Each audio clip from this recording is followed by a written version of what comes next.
to the pure devotee.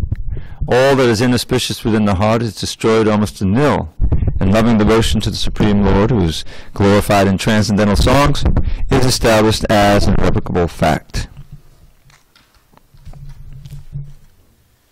Okay. 20. I thought so. Om Namo Bhagavate.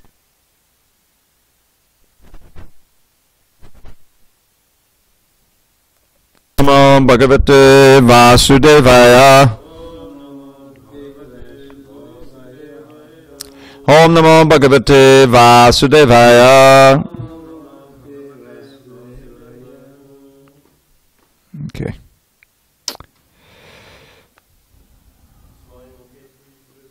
I think it is, yeah.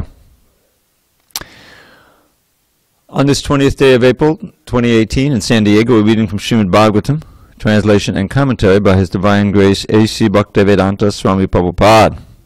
We are in the third canto, the status quo, 32nd chapter, Entanglement in Fruit of Activities, text number 20.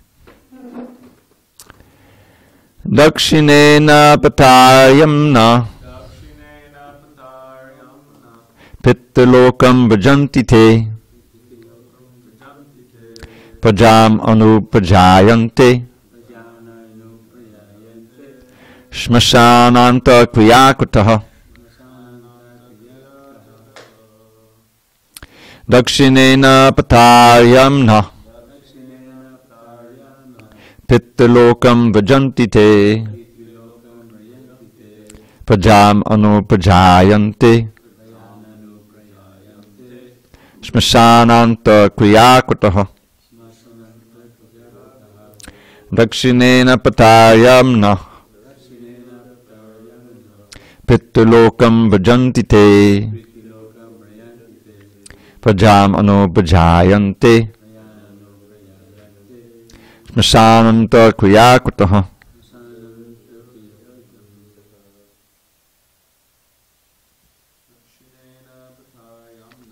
dakshinena patayamna pittilokam bhajanti te pajam anupajayante shmashananta kriyakutaha shmashananta dakshinena patayamna Trilokam bhajanti te yante mashananta kriyakrita. Prabhu, you want to try? Dakshinena patayamna pittilokam bhajanti te pajam anupajayante shmashananta kriyakutaha. Jamal? Dakshinena patayamna pitrilokam bhajanti te pajamano pajayante shmashananta kriyakutaha. Dakshinena, southern, patha, by the path, ayamnaha, of the sun, pitrilokam, to pitriloka, bhajanti, go, te, they, pajam, their families, anu, along with, pajayante, they take birth, shmashana, the crematorium, anta, to the end, kriya, fruit of activities, kritaha, performing. Translation: such materialistic persons are allowed to go to the planet called Pitraloka by the southern course of the sun, but they again come back to this planet and take birth in their own families, beginning again the same fruit of activities from birth to the end of life. Please repeat. Such materialistic persons are allowed to go to the planet called Pitriloka by the southern course of the sun. But they again come back to this planet and take birth in their own families, beginning again the same fruit of activities from birth to the end of life. Purport. In the Bhagavad Gita, 9th chapter, verse 21, it is stated that such persons are elevated to the higher planetary systems. As soon as their lifetimes of fruit of activity are finished, they return to this planet, and thus they go up and come down. Those who are elevated to the higher planets again come back into the same family for which they had too much attachment. They are born, and the fruit of activities continue again until the end of life. There are different prescribed rituals from birth until the end of life, and they are very much attached to such activities.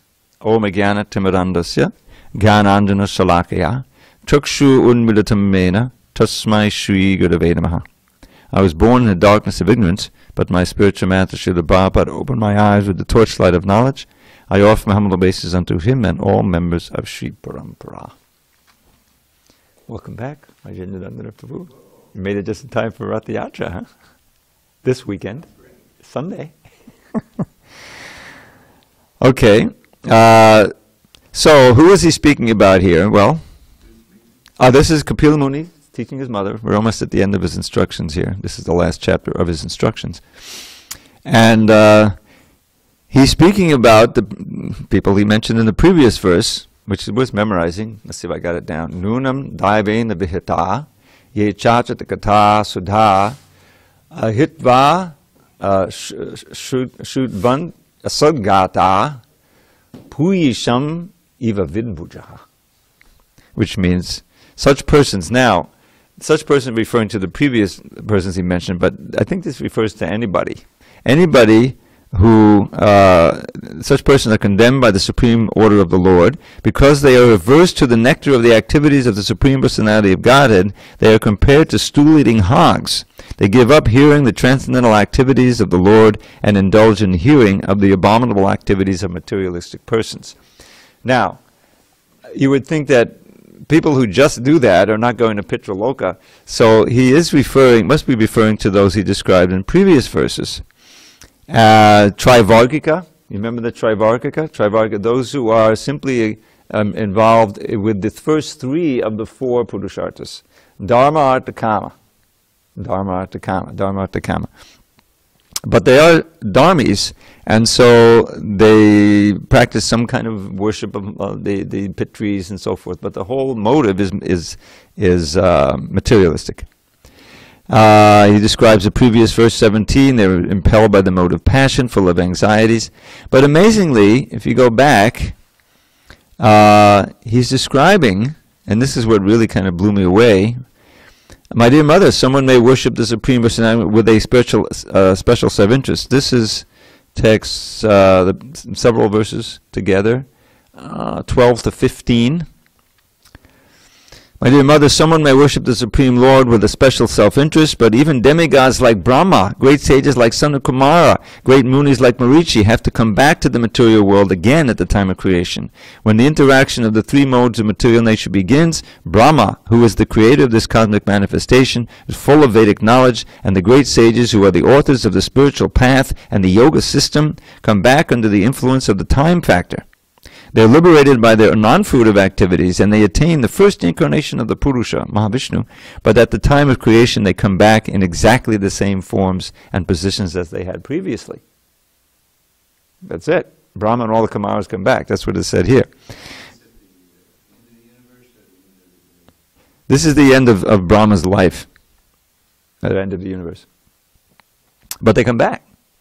And categorically he says this. And then persons who are too addicted to the material world. Now he seems to be describing the same persons here. And on and on. But I wanted to reveal something to you, because this was, Brahma, our Brahma. We know that our Brahma Bhuvanaloka, Punaravartanojana from Bhagavad Gita, that even up to Brahmaloka, the places of return. But in the purport to that verse, in the Bhagavad Gita, Prabhupada says that at the time of annihilation, time of death, Brahma And those who are pure in Krishna consciousness, they go back to Godhead. So, now here we rely on Vishwanath Chakravarti Thakur. Devamrita Swami has arranged for an ebook version of the Bhagavatam with all the verses, all the purports of Prabhupada and everything, but also with the appended in the purports when there was, and there is for practically every verse, Vishwanath Chakravarti Thakur's commentary, which has been translated by Bhanu Swami.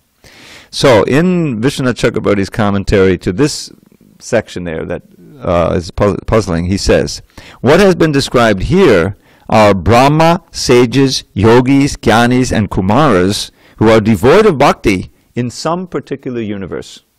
Some universe, there's many of them. The Brahmas and sages of all the other universes have bhakti and thus attain liberation and prema bhakti with dasya and other relationships according to their degree of bhakti. Interesting. So it's not that, we're speaking about different Brahmas, different kumaras. So I thought I'd share that with you because it kind of puzzled me. Now back to today's verse, number 20, which arranged to be spoken on the 20th of April. Interesting. So this is, as Prabhupada mentions in this purport, the first thing he refers to is chapter 9, where there's a wonderful description of why we shouldn't worship the demigods. He says in text 20 of that chapter, Trividya mam soma paputa papa yagyarisva svagatim pratayante te punyamasada sudanda lokamushnanti divyanti videva bogan. So those who study the Vedas and drink the soma juice, seeking the heavenly planets, worship me indirectly. So, as Krishna says, everyone worships me. In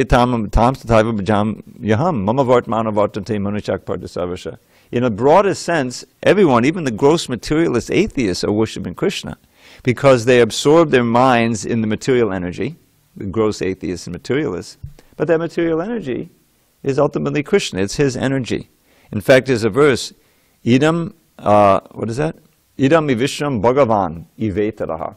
This is a verse by Narada Muni, I think in his teachings to Vyasadeva in the 5th chapter. It says, Idam ivishram bhagavan. This Vishwa, this universe, is Bhagavan. But it seems to be something different from Ivetara because it's his energy.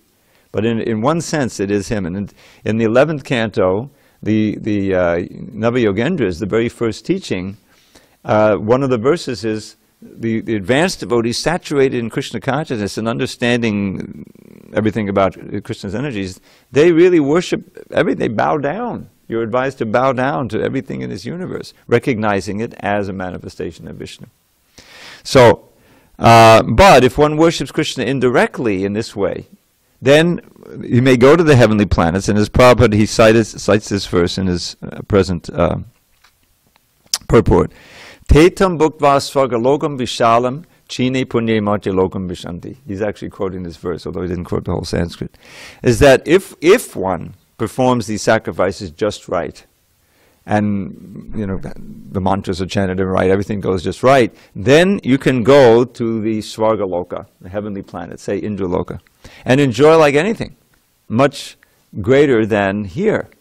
This is the real meaning of dharma, artha, kama, is that by dharma one can really enjoy wealth and happiness on a much greater level than on here. And so this is the motivation and the sole motivation of those who are completely absorbed in trying to enjoy their senses. They know, they know from the Vedas that this plane is really just a source of suffering. So we will perform austerities, sacrifices, worship, so that we'll get to the higher plane and really enjoy.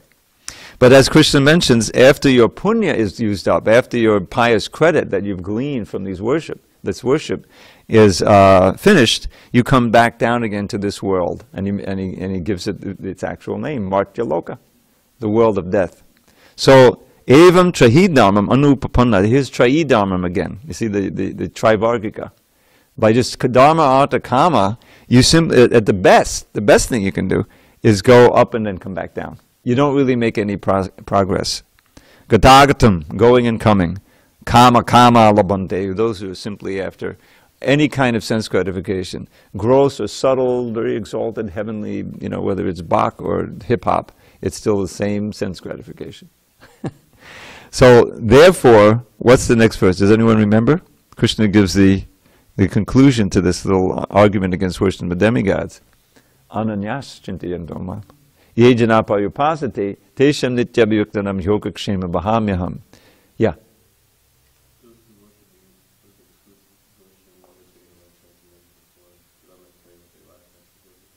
Exactly. The word yogakshema, this comes up again and again. This is a standard phrase in Sanskrit. Yoga here means what you need, what you have to contact in order to live, your necessities in life. And kshema means security, protection. In other words, that's why it says, I provide what you lack, what is it? Requirements and protection. That's the definitions here in this. So, now, it doesn't say there that you're going to get some lavish enjoyment that's going to keep you more attached here. But if you actually surrender to Krishna, those who always worship me with exclusive devotion, meditating on my transcendental form, Krishna actually provides your necessities. This is what the process of surrender entails. Remember, there's 6 items, 2 of which are Rakshishititi Vishraso Goptadveva Nanangata. Goptadve is the yoga. In the Yogakshema. Those are the necessities, the maintenance. And Rakshishi is obviously protection. So it's hard to see how that is going to happen. We always think we have to work hard for our own maintenance, on our own protection, right?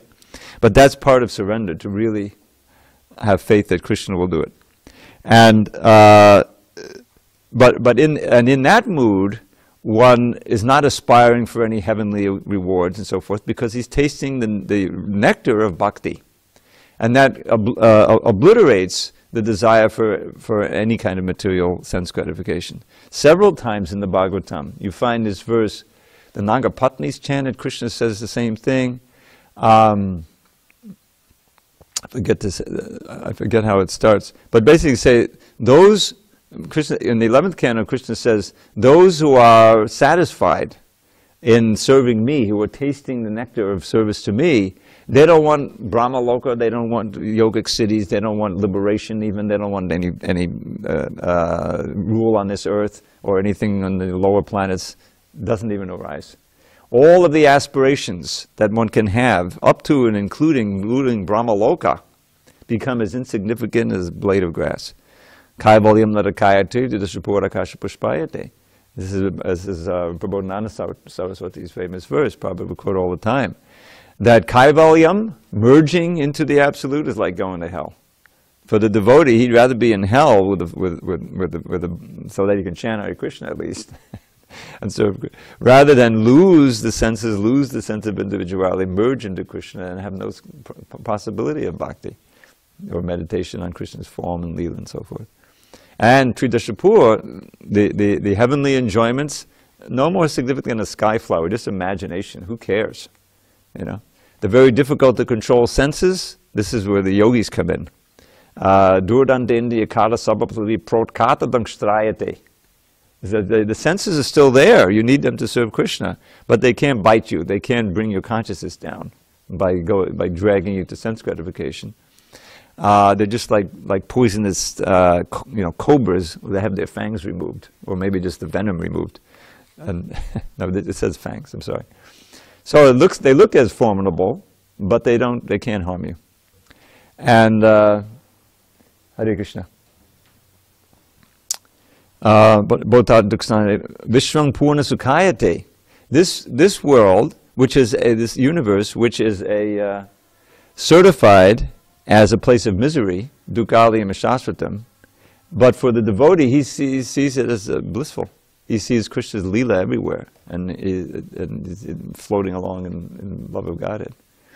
And finally, he sees the great demigods no more worshipable. He offers respects, but they're no more worshipable than insects to him. In other words, he has no desire to worship Brahma and Shiva and like that.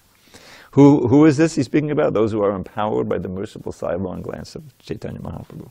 This is in the Chaitanya Chandramrita. It's all about Lord Chaitanya. So that's what is being spoken of here. He's winding up his instructions to his mother.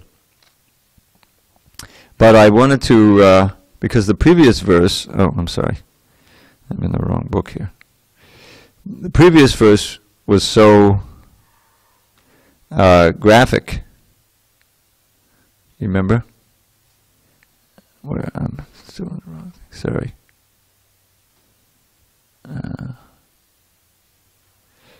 Okay. Oh, I see what I did. Okay. Yeah, the one about the stool-eating hogs. I mean, this one is, as Dharma Setabhu was so nicely describing, it echoes many other verses in the Bhagavatam. And what it says is such persons, and I think the word ye is here, ye, which means those who. So it's not just them, it's anybody who does this. Who gives up Achyuta Katha Sudham, the nectar of Krishna Katha. That's what he's saying. And gives it up, hitva, and listens to asadgata, materialistic sound vibrations, saturated with the mode of nature, have nothing to do with Krishna or self-realization. Then they're just like stool-eating hogs that would go away, that reject halva and go to, or some nice thing, and go toward the stool. What could be more graphic than that? And what's the result? Daivena vihata. They're condemned by, Prabhupada says, by the supreme order of the Lord. Another way of understanding that is they're condemned they lose all good fortune. All their good fortune is taken away. The whole process of yoga requires withdrawing your mind from matter and placing it on transcendence, in the most simplest way put, right? In whatever kind of yoga you're practicing, that's really the bottom line, Most graphically with meditative yoga. Krishna says, from whatever and wherever the mind wanders, bring it under the control of the self. Now that, for us, that's the cap self. It's not just the self, it's the super soul, it's Krishna. So bring the mind under the control of Krishna. What does surrender mean? It means that you're thinking of Krishna and you don't go to any other subject. This is a basic principle of meditation. But how is it possible for us deeply conditioned Kali Yugites to do that?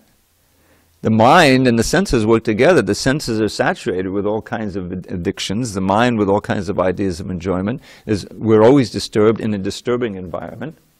We're not surrounded by sattvic atmosphere. It's all mode of passion. So in this age, the practical means of doing that is by chanting the holy name. That's the most important meditation we do. And why is it so powerful?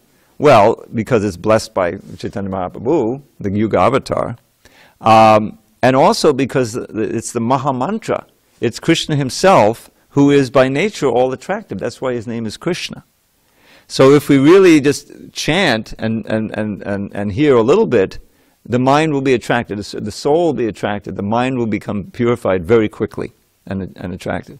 And we have all kinds of other means of other senses being attracted.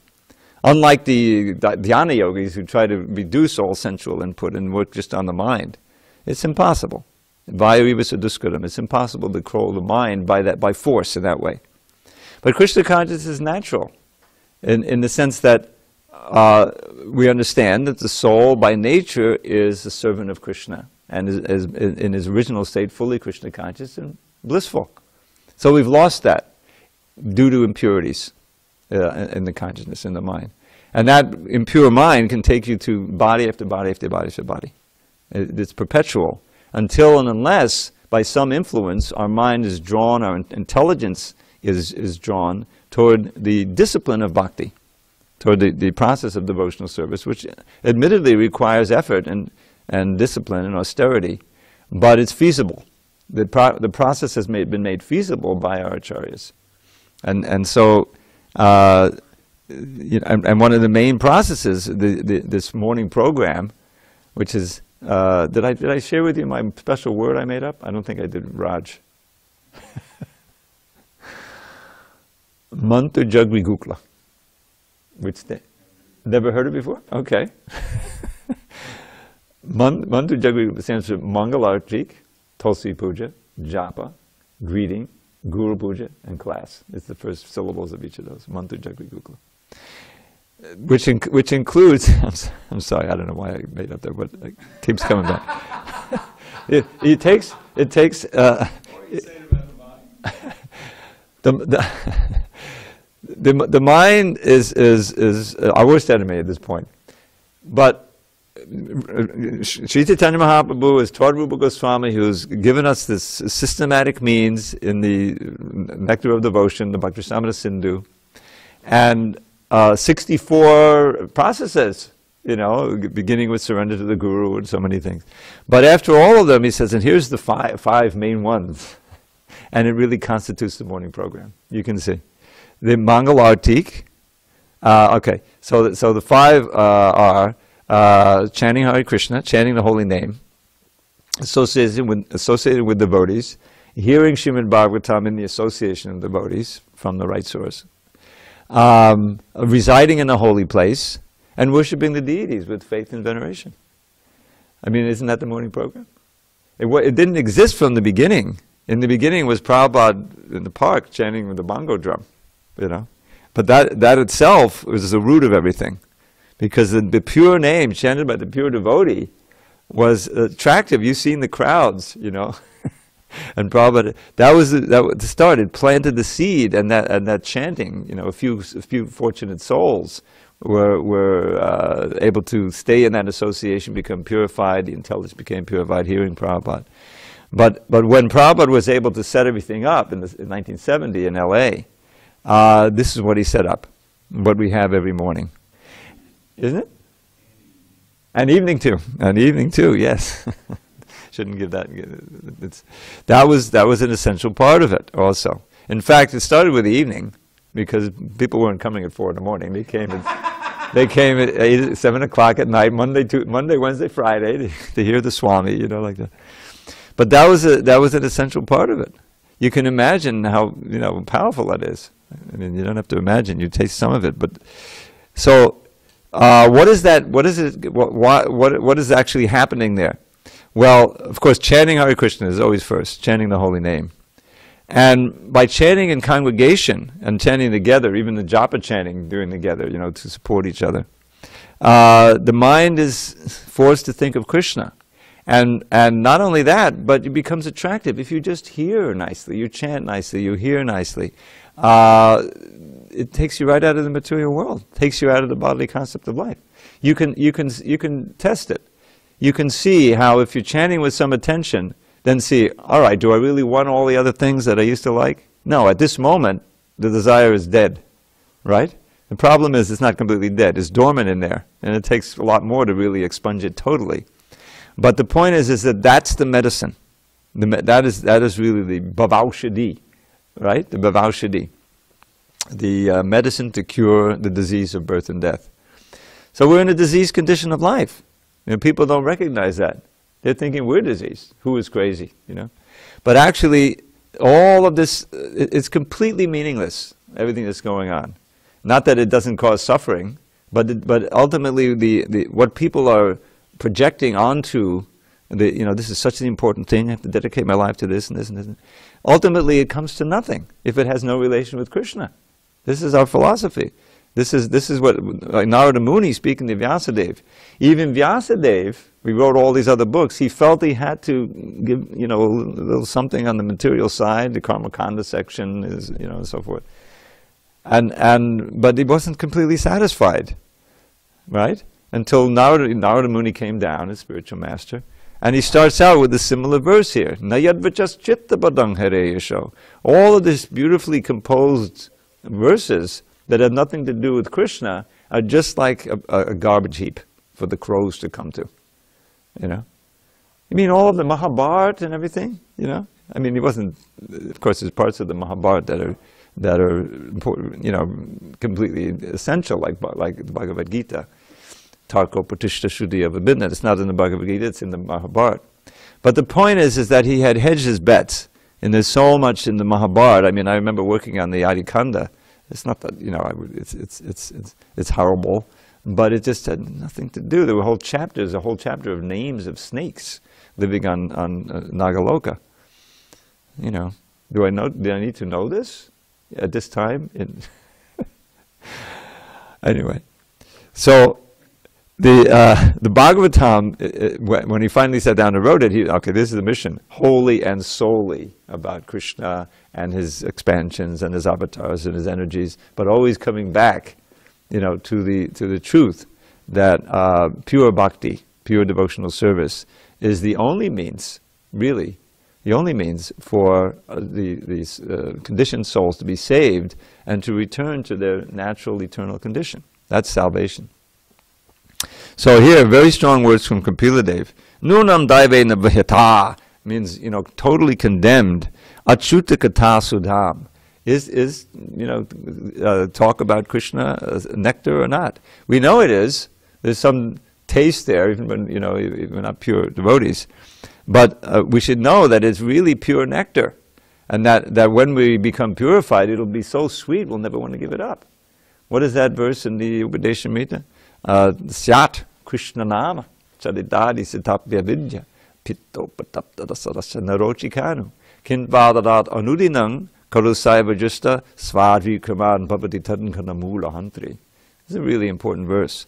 He's speaking there how the holy name, form, qualities, pastimes of Krishna are as sweet as sugar. They're as sweet as anything.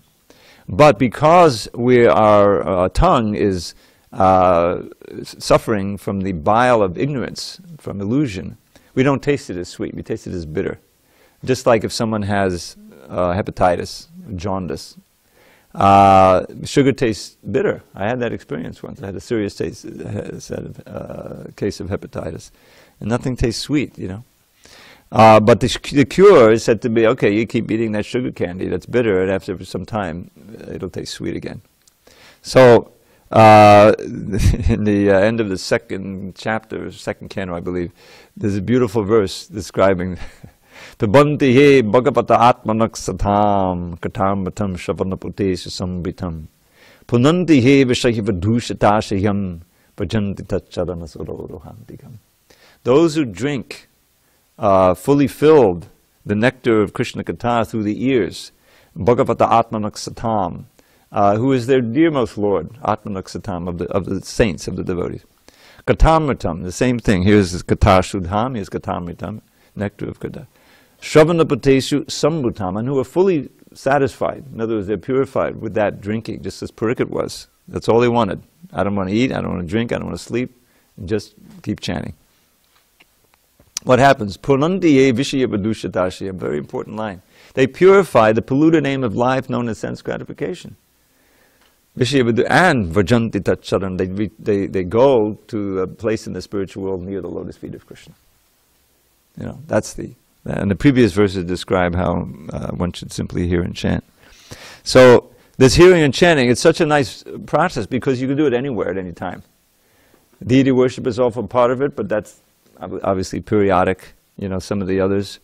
But you can always hear and chant. In fact, Jiva Goswami says that deity worship should be always accompanied by some chanting of some mantras. Anyone who knows deity worship, there's so many mantras to learn, right? So Hare Krishna is always appropriate. So we don't want to become like the crows. We don't want to become like the stool-eating hogs. We want to stay as swans, swan-like devotees, relishing the nectar. Here's another verse you haven't heard before. Rupa Goswami in his Leela Chanda, this nice summary of Vrindavan Leela, he has some introductory verses. And the first one, the third one is like this. He's praying that the pastimes of Krishna will flow over his tongue. You see? It says, Mulokata vidhayani bhavatado krishnanya trishnakshayat. So that's first line. He's referring to the river of nectar, which is the Leela Katha. He wants it to flow over in his heart, and he's describing the result of that river. And imagine there's this swiftly flowing river, and on the bank of the river there's a tree growing, which is rooted, but it's right on the bank, you know. So he says this powerful river uproots that tree. That's the tree of birth and death. Mula utkata vidhayani bhavataro. Bhavataro is the tree of birth and death. And how does it do it? Krishna anya Trishna Chayat. Let's unpack that one. destroying chayat, the trishna, the thirst for things other than Krishna. You see? There's really nothing else but Krishna, but we imagine there is. But this destroys that desire for anything other than Krishna, which is what keeps us here in the material world. You see? In other words, he's praying, let this river flow and let it bless everyone with liberation and going back to God. You know, and he further describes it. It's all very beautiful. And then after this verse, the river starts flowing. Nija Mahamamandali, he's describing in these Chanda verses, all very beautiful verses about Krishna's pastimes in Vrindavan. So that's where our minds need to dwell, and we find that if we make a little effort, then we can taste the nectar. We may not taste the full sweetness of that nectar, but because we're trying, we're performing austerities and chanting Hare Krishna, then it's always there. We know if someone is really skilled at speaking Krishna's pastimes, there's a fascination there, and one can be enlivened. You go to one of these kirtan retreats, and you can sit for hours listening to the beautifully produced kirtan and get absorbed in the holy name. It's not impossible. But the question is, how can we extend that to our regular devotional life at all times to be absorbed in Krishna consciousness? So it says I have a low battery, so I have to stop soon. Does anyone have any any questions? Go be sure, Prabhu. Yeah, this referred to the Grihastha ashram. I heard before that the Grihastras, if you are a Grihastha, no Grihastha Brahmachari, the Grihastras cannot go to the spiritual world. Huh? What? Who said? So the way I understand it probably means that you have to be a Grihastha Brahmachari. Well, you have to follow the rules and regulations of actual Grihastha ashram, which it restricts the sense gratification. There's no question. I mean, Prabhupada set that up from the beginning. It's an ashram. Otherwise, it's not a Grihastha, it's a Grihameti. So Grihastha ashram means, yes, there's marriage and there's sex life for the purpose of having nice children to raise in Krishna consciousness, and that you're helping each other in Krishna consciousness, and you're setting up your house as a temple and so forth. So that's part of being a Grihastha ashram. It's not that if you're married you can't go back to Godhead. Lord Chaitanya, most of Lord Chaitanya's associates and servants were Grihasthas. So it's certainly not, impossible, Bhaktivinoda Thakur. But yes, at a certain point, then there's a natural renunciation of that. That's part of the program. But Grihastha ashram is, probably, I remember him saying on the tape once, said, yes, well, all of our great acharyas, they all had parents, right? They all took birth. If everybody's a brahmachari, that's the end, yeah.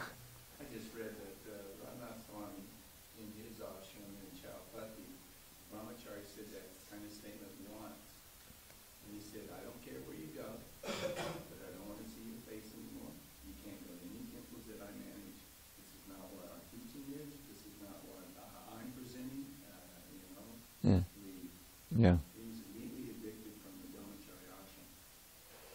His lack of respect for Vaishnava. Yeah. Yes. Yeah. So that's a suitable answer to that. Any other questions? Yes, Prabhu? I think a little nectar, because it sounds like some of the topic of Brahma and the Kumaras and this and that. In my headquarters in the 8th canto, and they were dealing with Manus and universal. Interesting to note, the chapter on manhood has 11 verses in it. It's got to be the shortest chapter in the Bhagavatam. On managing the universe. Yeah, the universe. But anyway, it's described what happens to the servants of the Lord who are in those universal managerial positions. Mm-hmm. Indras and Suryas Yes. and this and that. So when their service is over, they go to Brahmaloka.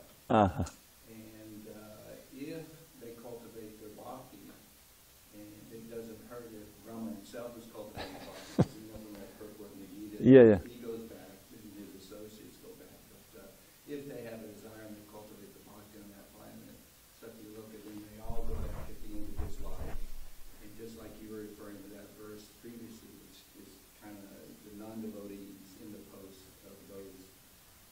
Right, right. In some specific universe this is going on. So they would come back if they don't, if that's their desire, they don't take up devotion. So I thought that, I've never heard that before, that what happens to them. Yeah, that's very interesting. I wanted to share with you, because many of you who have been reading Bhagavad Gita for many, many, many years, and reading this purport to Brahma Bhuvana Loka, maybe a year ago we got a message from Mukunda Maharaj, and he was wondering about a passage in this purport, because the verse clearly says, from the highest planets to the lowest, there are places of return, right? That's what this says. Place of misery wherein repeated birth and death take place, but one who takes my abode never takes birth again. So Brahmaloka is a place of return. And here he says, okay, there's a verse quoted from Srila Swami's commentary to the Bhagavad Gita, Brahmanasa te sarve. When there is devastation of this material universe, that's at the end of Brahma's life, Brahma and his devotees, who are constantly engaged in Krishna consciousness, are all transferred to the spiritual universe and to specific spiritual planets according to their desires. Now, this sounds like, well, how do you go to Brahmaloka if you're not a devotee of Brahma? You have to somehow be a devotee. Therefore, everyone on that planet has to be a devotee of Brahma to some degree. And this sounds like Brahma and his devotees, who are constantly engaged in Krishna consciousness, are all transferred to the spiritual universe. So it sounds like everyone in Brahmaloka is going back. But actually, this was a mistranslation. And here's the new revised editing. This was all done in consultation with Jayarada Swami. Brahma, and because this is what Prabhu wrote. I mean, he didn't write this. He wrote what I'm saying now. Brahma and the devotees, no kama, and the devotees who are constantly engaged in Krishna consciousness are all transferred. In other words, yeah. When there is a devastation of this material universe, Brahma and the devotees of Krishna, who are constantly engaged in Krishna consciousness, are all transferred to the spiritual universe. The point is that not everyone on Brahmaloka goes back. You have to be a pure devotee. Brahma is one of them in this universe, and the devotees who are constantly, it's restrictive. Not all the devotees are constantly engaged in Krishna consciousness. They're devotees of some sort. And if they're not pure devotees, they have to stay in the universe and become purified. So that's something to remember. The books that we're printing now will have that, and Vedabase it has it. But these things are important. You read them, and it may cause you some puzzlement. And if there is any puzzlement, please write me, because it may be a misediting in the Bhagavad Gita or the Bhagavatam. I don't want to start cataloging some of the amazing things. I'm going through the Bhagavatam now, and devotees may not even know that Hayagriva retyped the whole second canto. You have to read the Lilamrita, because so that he could edit it.